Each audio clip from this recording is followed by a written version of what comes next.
myself Jaydeep Trivedi, your Sanskrit teacher. दोस्तों, 9वीं कक्षा में आज हम अभ्यास करेंगे हमारे पहले चैप्टर के बारे में, जिसका नाम है समर्चनम। समर्चनम का मतलब होता है दोस्तों वर्शिप। खास करके दोस्तों इस चैप्टर के बारे में मैं आपको बताऊं तो कुल मिलाकर यह जो चैप्टर हमारा है इसमें 6 श्लोक दिए गए हैं, जिसमें से जो प्रथम 3 श्लोक है ये 3 वैदिक मंत्र है जो वेद में से लिए गए हैं, और अंतिम जो 3 मंत्र है वह लौकिक मंत्र है। लौकिक साहित्य जो हमारा होता है दोस्तों, इसकी शुरुआत रामायण से होती है। वैदिक साहित्य की शुरुआत ऋग्वेद से होती है। वैदिक साहित्य और लौकिक साहित्य ये शब्द आपको शायद कुछ अनजान से लगे, मगर वैदिक साहित्य इसे कहते हैं दोस्तों जिसमें वेद, ब्राह्मण ग्रंथ, आरण्यक, उपनिषद का समावेश होता है। लौकिक साहित्य में रामायण काल से लेकर इसके बाद जो भी साहित्य की रचना हुई है ये सारा लौकिक साहित्य कहलाता है। तो आपको अभी ये याद रखना है। इस चैप्टर में कुल मिलाकर हम आज के हमारे लेक्चर में सिर्फ 3 मंत्रों का अभ्यास करेंगे, जिसमें से मंत्र नंबर 1 और मंत्र नंबर 3 ये आपको श्लोक पूर्ति कीजिए।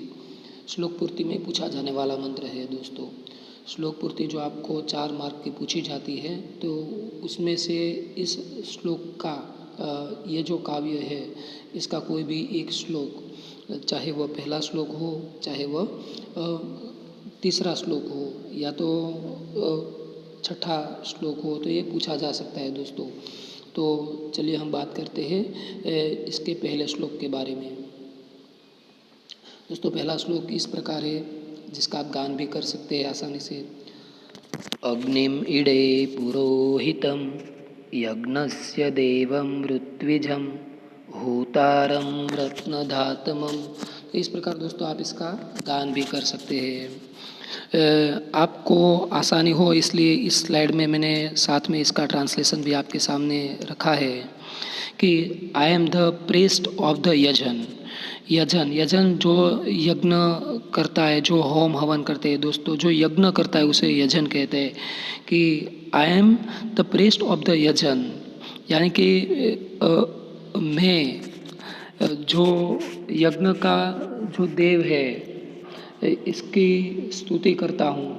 तो यहाँ यज्ञ का जो देव है इसके अलग अलग विशेषण प्रयुक्त हुए हैं दोस्तों। यज्ञ का जो देव है आपको पता है कि यज्ञ का देव है वह अग्निदेव है, इसलिए कहा गया है कि यजन। यजन शब्द जो यज धातु में से लिया गया है, यज जिसका मतलब होता है पूजन करना। यजन का मतलब होता है पूजन करना। तो I am the priest of the यजन, the god with divine light. कहा गया है कि यज्ञस्य देवम ऋत्विजम, जो यज्ञ का देव है, यानी कि हम जब यज्ञ यागादि क्रियाएं करते हैं तो उसमें प्रत्यक्ष देव के तौर पर अग्निदेवी विराजमान होते, इसलिए इसे डिवाइन लाइट कहा गया है, the god with divine light. क्योंकि दोस्तों हम जब अपने इष्ट देव का यज्ञ करते हैं, चाहे हम किसी भी अपनी देवी या देव का यज्ञ करते हैं, तो उसमें प्रत्यक्ष तौर पर जो हाजिर होता है तो वह अग्निदेव ही होते, जिसको देवताओं का यज्ञ यागादि क्रियाओं में अधिपति बताया गया है। यज्ञ यागादि क्रियाओं में उसे देवताओं का सेनापति भी हम कह सकते हैं। तो ये लाइट का देव है, डिवाइन द लाइट, इसलिए यज्ञस्य देवम ऋत्विजम कहते हैं। द वन हु परफॉर्म्स होम burning and the one who hold James, यानी कि जो होता है, होता यानी कि यज्ञ में जो हम जो घी, जौ, तल, समीध इत्यादि की जो आहुति देते हैं, तो ये आहुति को हम आहुति जो प्रदान करने वाला व्यक्ति है उसे होता कहा जाता है। कि होम हवन करना, होता रंग और रत्नों को धारण करने वाला है। जो रत्न दोस्तों, यहाँ रत्न का मतलब जेम्स होता है, मगर रत्न कौन से रत्न ये आप खास ध्यान में रखिए। यज्ञ में जो हम द्रव्य समर्पित करते हैं, जैसे अभी मैंने बोला कि घी है, जौ है, तो कभी कभार हम श्रीफल की भी आहुति देते हैं। तो ये सारे के सारे अग्निदेव के लिए तो रत्न के समान है।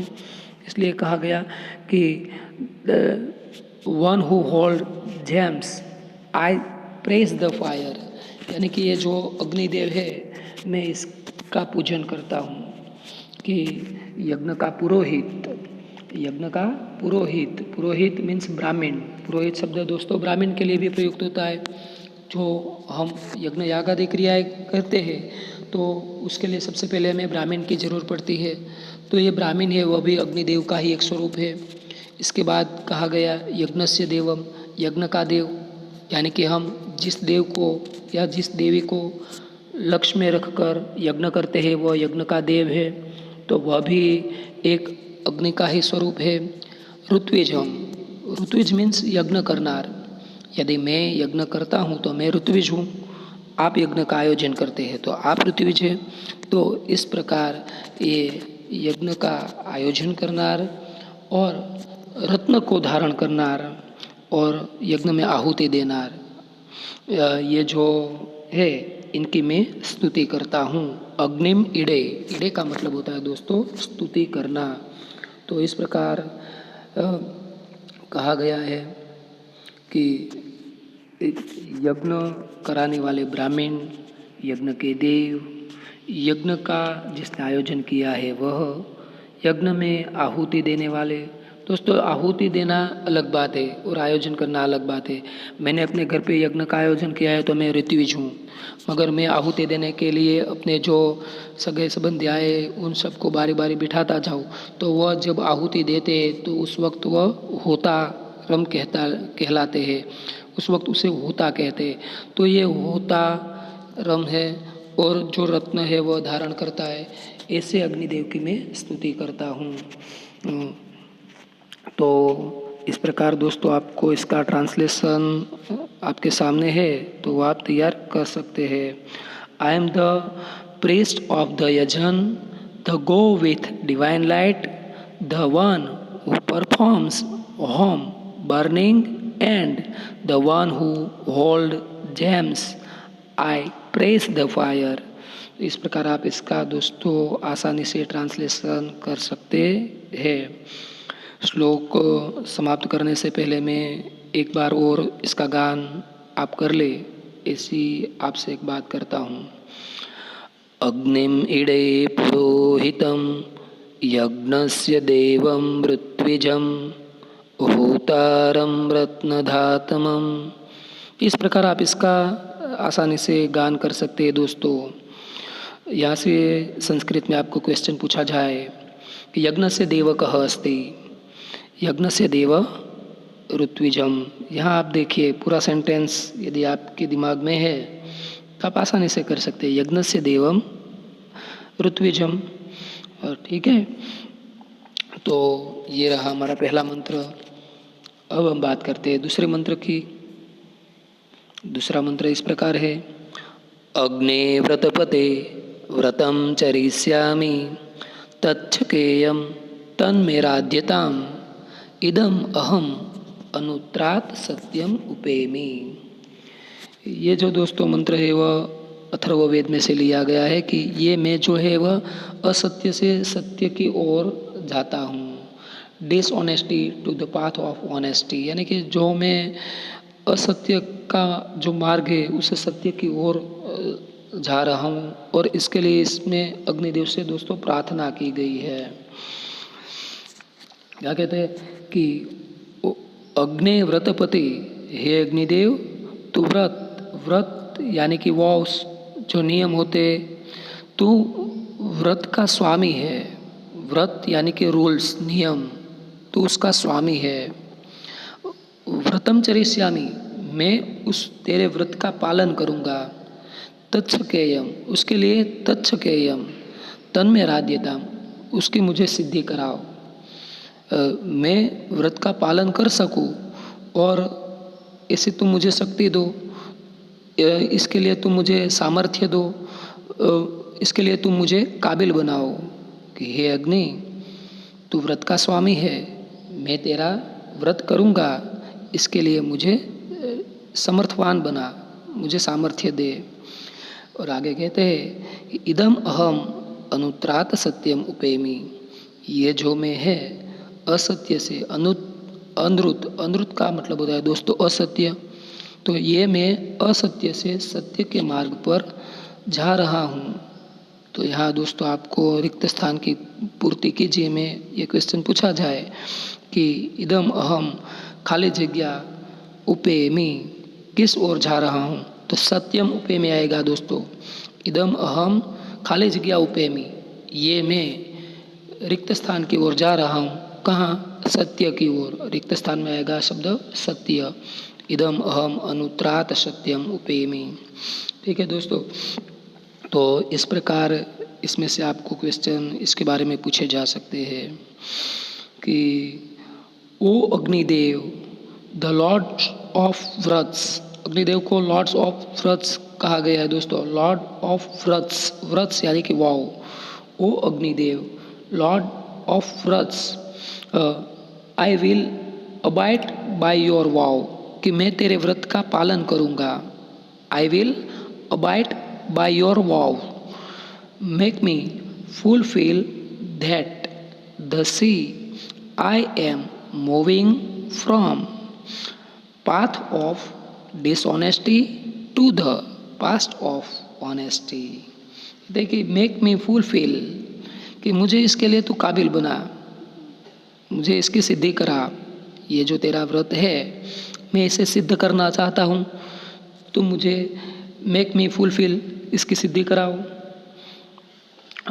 तो आगे कहते हैं कि ये जो तेरा व्रत है इसके तुम मुझे सिद्धि करवा दो, मैं ये व्रत सिद्ध कर सकूँ ऐसी मुझे तुम शक्ति दो। और आगे कहते हैं कि I am moving from the path of dishonesty.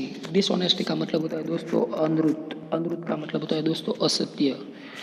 तो मैं ये जो है वह dishonesty to the path of honesty, honesty का मतलब होता है दोस्तों सत्य, सत्य की ओर मैं जा रहा हूँ। तो इस प्रकार दोस्तों ये दूसरा मंत्र आपको पूछा जाता है। फिर से मैं आपके सामने इस मंत्र का जो ट्रांसलेशन है ये पेश करता हूँ, और इसके बाद इसमें जो ग्रामर के क्वेश्चन आपको पूछे जाते हैं इसकी चर्चा भी दोस्तों हम करेंगे। O Agnidev the lords of व्रत्स, I will abide by your vow, make me fulfil that the see I am moving from the path of dishonesty to the path of honesty. तो इस प्रकार दोस्तों ये मंत्र है। दोस्तों पिछले सप्ताह में मैंने जो आपको क्रियापदानी के रूप का वीडियो लेक्चर भेजा था, क्रियापदानी के बारे में हम लोगों ने अभ्यास अभी किया है। तो आपको पता ही होगा कि यहाँ जब उपेमी अंतिम वर्ड है सत्यम उपेमी, इसमें से हम संधि विच्छेद कर दे तो सत्यम प्लस उपेमी ऐसे दो शब्द हमें मिलते हैं। और इसमें हम उपेमी शब्द के बारे में जब बात करें तो उपेमी जो शब्द है ये दोस्तों उप क्रिया धातु है। इसमें वर्तमान काल का शब्द है। वर्तमान काल परस्मैपदी उत्तम पुरुष एक वचन, हम कह सकते हैं कि उपेमी। ठीक है, सत्यम उपेमी, मी प्रत्याता है तो आपको पता ही होगा कि मी वह मह सी थ थ ती दहंती, तो ये हो गया वर्तमान काल दोस्तों। दूसरे में बात करूँ तो दूसरा हमने पढ़ा था सामान्य भविष्य काल। तो यहाँ देखिए आप फर्स्ट जो लाइन है उसमें चौथा वर्ड है चरिष्यामी, तो यहाँ श्यामी प्रत्यय लगाया गया है दोस्तों। तो आप निश्चित तौर पर कह सकते हैं अब कि ये फ्यूचर टेंस है, क्योंकि श्यामी श्यावह श्यामः स्यसि स्यथः स्यथ स्यति स्यतः स्यन्ति सामान्य भविष्य काल के रूप है दोस्तों। तो ये सामान्य भविष्य काल का परस्मैपदी उत्तम पुरुष एक वचन का प्रत्यय दोस्तों है। आप आसानी से, आपको यदि क्रिया धातु आते हैं तो ये बता सकते हैं, इसलिए मैंने पहले क्रिया धातु के दो प्रत्यय उसके जो टेबल है वो आपको पढ़ा दिए है, इसके लेक्चर में आपको बता दिया है। और यदि आगे मैं बात करूँ तो दोस्तों यहाँ तत्सकेयम शब्द है, और तो ये तत्सकेयम तत् प्लस शकेयम, आप टेक्स्ट बुक में भी इसका संधि विग्रह देख सकते हैं। तत् प्लस सकेयम। तो ये जो है वह संधि में आपको पूछा जाता है। दोस्तों यहाँ व्यंजन संधि है कि त के बाद यदि श आता है, त के बाद यदि श आता है तो यहाँ तत् है, तत् जो दूसरा त है वह हलंत आएगा। तो वह हलंत त जो आता है उसके जगह पे हो जाता है च, और जो श होता है उसका बन जाता है छ। जो हम संधि का लेक्चर में बनाऊंगा और संधि के बारे में आपको पढ़ाऊंगा तब तो हम इसका ध्यान से अभ्यास करेंगे। मगर अभी अभी आपको क्या है कि चैप्टर के हिसाब से जो भी एक दो शब्द आते हैं वो याद रखते जाना है। इसलिए बताता हूँ कि यहाँ तत् प्लस शकेयम 2 शब्द अलग करके लिख दीजिए। इसके बाद आपको समझना है कि जो तत् में दूसरा जो तो आपने लिखा है उसका आपको च करना है। मगर वो तो याद रखना कैसा था, हलंत। तो च भी कैसा आएगा, हलंत। हलंत जो होता है वो दोस्तों अपूर्ण होता है। और शकेयम, शकेयम जो है शकेयम, तो वो श जो है शंकर का श है, उसके जगह पे आपको करना है छ, छाते का छ। तो ये दोस्तों हो गया तत् प्लस शकेयम बराबर तत्शकेयम। आगे मैं बात करूँ दोस्तों तो दूसरा जो शब्द है यहाँ तन में, ये भी संधि में पूछा जाने वाला शब्द है। तत् प्लस में इसका संधि विग्रह होता है तत् प्लस में। और दूसरी जो पंक्ति है इसमें एक शब्द मिलता है इदम अहम। इदम अहम, हम जब बोलते हैं तभी इसका संधि विग्रह हो जाता है, हम साथ में नहीं बोलते। देखिए आसानी से बोलना है, सांस को रुक के बोलना है। इदम अहम, इदम में म हमारी स्वर पेटी में अंदर की ओर रहता है, इसलिए ये हलंत है। इदम अहम, तो अहम में भी अंतिम म है वो हलंत आएगा दोस्तों। तो इस प्रकार इसमें से ग्रामेटिकल क्वेश्चन भी दोस्तों आपको पूछे जा सकते हैं। तो चलिए अब हम बात करते हैं हमारे अगले मंत्र के बारे में।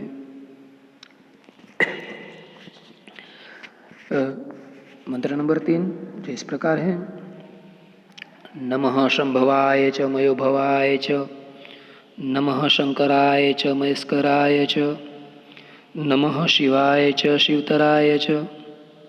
ठीक है, तो ये मंत्र नंबर 4 इस प्रकार है दोस्तों।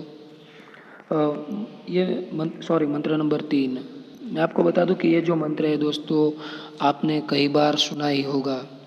जब आप शिव भगवान के मंदिर जाते हैं दोस्तों, और ख़ास करके सावन मास में, तो उस वक्त कई शिवालयों में ये मंत्र आपने सुने ही होंगे। मगर उस वक्त क्या होता है कि हमारा ध्यान नहीं रहता कि ये कौन सा मंत्र है दोस्तों। तो ये जो मंत्र है भगवान शिव की आराधना करता हुआ मंत्र है कि नमः शंभवाय च मयो भवाय च। शंभवाय में शम शब्द है दोस्तों। शम का मतलब होता है कल्याण, और मय का मतलब होता है सुख। जो कल्याण के जन्मदाता है, जो कल्याणकारी है, और जो सुखदाता है, सुख के जन्मदाता है, मैं उसके चरणों में नमः नमन करता हूँ। नमः शंकराय च महेश्वराय च। देखिए दोस्तों सम और शं ये दोनों पर्याय शब्द है, दोनों का मतलब एक जैसा होता है। सम यानी कि कल्याण, शं यानी कि कल्याण। तो यहाँ भी हम अर्थ ले सकते कि जो कल्याणकारी है, जो महेश्वराय यानी कि जो मय यानी कि सुखकारी है, मैं उनके चरणों में नमन करता हूँ। जो शिव, ये शम शं इसका ये तीसरा पर्याय आ गया शिव। जो शिवाय यानी कि कल्याणकारी है, जो शिवतराय यानी कि जो अतिशय कल्याणकारी है, उनके चरणों में मैं वंदन करता हूँ, उनके चरणों में मैं नमन करता हूँ दोस्तों। तो इस प्रकार ये जो श्लोक है ये है कि ओम नमः शंभवाय च मयो भवाय च, नमः शंकराय च महेश्वराय च, नमः शिवाय च शिवतराय च। इसका ट्रांसलेशन अब हम देखें तो इस प्रकार है दोस्तों। Greetings to the one who gives birth of welfare and happiness, and the giver of happiness. Greetings to those who do good as well as happiness. Greetings to Shiva is supremely benevolent and extremely benevolent, यानी कि जो कल्याणकारी है और extremely benevolent यानी कि जो अतिशय कल्याणकारी है, उसे मैं प्रणाम करता हूँ, उसे मैं वंदन करता हूँ। तो इस प्रकार दोस्तों ये जो 3 श्लोक हमारे अभ्यासक्रम में है, आज के लेक्चर में मैंने आपको बताया कि 3 में से 2 जो मंत्र है ये आपको श्लोक पूर्ति में खास करके पूछे जाते हैं। आपको संस्कृत में ये तैयार करना है। और इस मंत्र के ग्रामर के बारे में मैं बात करूँगा दोस्तों। तो ग्रामर में यहाँ देखिए आप, पहला शंभवाय, उसके बाद मयोभवाय, इसके बाद शंकराय, इसके बाद महेश्वराय, शिवाय और शिवतराय। सब में अंत में आप देखिए अंतिम प्रत्यय देखिए सिर्फ, तो आय प्रत्यय मिलता है दोस्तों। और आय प्रत्यय जब लगता है तो ये चतुर्थी विभक्ति एक वचन का रूप होता है दोस्तों। और आप आसानी से इसे ऐसे भी याद रख सकते कि नमः शब्द जब प्रयुक्त होता है दोस्तों, तो नमः शब्द के साथ हमेशा के लिए चतुर्थी विभक्ति ही बनती है। इसलिए शंभव शब्द जो है इसके साथ आय मिला दिया तो हो गया संभवाय। मयोभव है तो इसके साथ आय लगाने से बन गया मयोभवाय। शंकर है, इसके लिए आय लगा दिया तो हो गया शंकराय। महेश्वर के आगे आय लगा दिया हो गया महेश्वराय। इसी तरह शिवाय और इसी तरह शिवतराय। तो यह चतुर्थी विभक्ति एक वचन का प्रत्यय यहाँ है दोस्तों मैं जब विभक्ति का वीडियो लेक्चर बनाऊंगा तो इसके बारे में हम चर्चा करेंगे ही। अगर अभी आपको यहाँ एक लिख लेना है कि आय प्रत्यय होता है तब चतुर्थी विभक्ति एक वचन होता है, क्योंकि चतुर्थी का प्रत्यय है आय। ठीक है, तो ये हमारा तीसरा मंत्र भी हो गया। मगर यहाँ लेक्चर के अंत में मैं फिर से यहाँ से जो श्लोक पूर्ति के आपके लिए जो श्लोक है इसका एक बार गान करूँगा और आप भी गान की प्रैक्टिस करेंगे तो आपके लिए बहुत ही आसान है ये मंत्र। आप आसानी से ये कर सकते हैं दोस्तों। पहला मंत्र जो है, अग्निम इडे पुरोहितम यज्ञस्य देवं ऋत्विजं होतारं रत्नधातमं। तो ये पहला मंत्र हो गया। दूसरा मंत्र भी आप गा सकते, अग्ने व्रतपते व्रतं चरिष्यामि तच्छकेयं तन्निराध्यताम् इदम् अहम् अनुत्रात सत्यम उपेमि।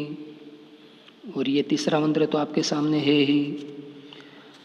ओम नमः शंभवाय च मयोभवाय च, नमः शंकराय च महेश्वराय च, नमः शिवाय च शिवतराय च। बहुत सुंदर मंत्र है दोस्तों। तो आज का लेक्चर हम यहाँ तक रखते हैं। नेक्स्ट लेक्चर में इसके आगे के जो 3 श्लोक है इसका दोस्तों हम अभ्यास करेंगे।